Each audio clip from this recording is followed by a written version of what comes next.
मित्रांनो, 21 दिवस ही स्वामी सेवा केल्याने सर्व अडचणी दूर होतात, प्रश्नांची उत्तरे मिळतात आणि स्वामींचा अनुभव नक्की येतो.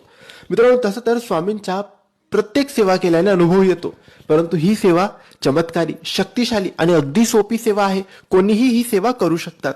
या सेवेत तुम्हाला फक्त 3 गोष्टी करायच्या आहेत.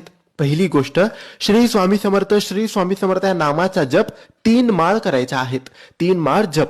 त्यानंतर तुम्हाला गुरुचरित्राचा 18वा अध्याय वाचायचा आहे आणि त्यानंतर स्वामी चरित्राचे रोज 3 अध्याय वाचायचे आहेत. अशा रीतीने ह्या 3 गोष्टी तुम्हाला 21 दिवसांपर्यंत करायच्या आहेत. तुमच्या सर्व इच्छा मनोकामना पूर्ण होतील, तुमच्या सर्व अडचणी दूर होतील आणि स्वामी प्रसन्न होतील आणि याचा अनुभव तुम्हाला नक्की येईल. महिला पुरुष कोणीही ही सेवा करू शकतात. 21 दिवस न चुकता न थांबता ही सेवा करायची आहे. सकाळी किंवा संध्याकाळी कोणत्याही एका वेळेस ही सेवा तुम्ही करू शकतात. श्री स्वामी समर्थ.